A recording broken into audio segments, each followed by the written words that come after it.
morning mga boss. For today's video ay gagawa po tayo ng banana fritter. Simula na po ng pasukan ng mga estudyante.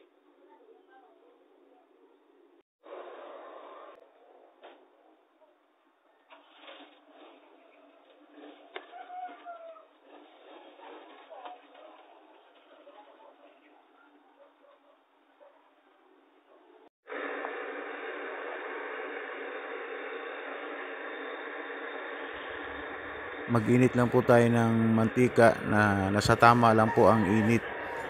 At itong pagluluto ko ngayon, ang gamit ko lamang po ay kutsara para pares-pares ang laki. So, unti-untiin lang paglagay, paglapat, kasi kailangan din itong nakalutang sa mantika pag yung niluto para hindi siya masusunog. Kung may masusunog man, yung saging lang po ang masusunog dito. Kaya madali lang po siyang lutuin, hindi naman siya kahirapan. Kaya doble ingat lang po sa mga magluluto nito. Mainit talaga dahil mantika po yan. Mahirap na matalsikan yung kamay mo, mapapasok ka talaga. Ingat-ingat lang po kung kayo po magluluto ng ganito. Hindi naman siya ganong matalsik. Ayan po, unti-unti na nating pagbaliktad. Ang kanyang palatandaan po na luto na talaga siya ay golden brown na po siya. So mga ganito hindi pa, kulang pa yan.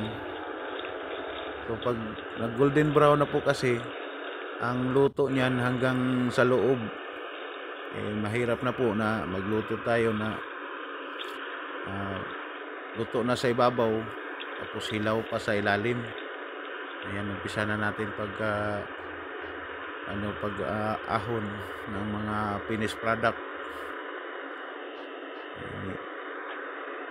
Ito po ay isa po sa mabintang produkto na aming tinitinda din dito. Inaabangan din po ng mga customer namin pag kami nagluto. Minsan pa nga nagre-request pa sila.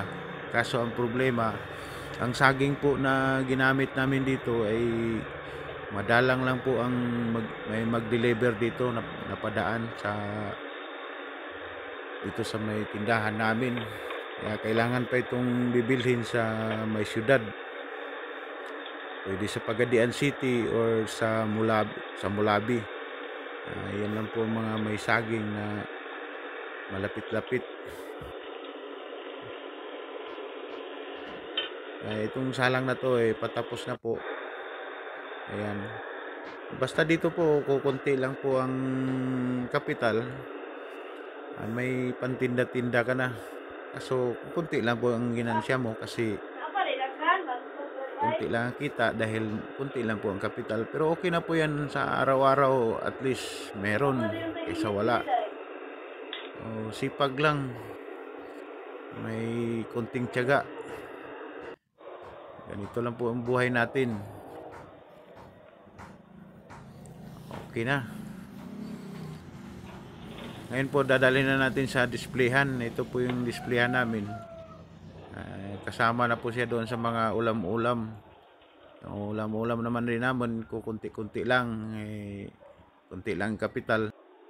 Abangan nyo na lang sa susunod kong video ay mga ingredients na ng mga ginagawa kong mga paninda. Ay malaking bagay po ito. Hanggang dito na lamang po.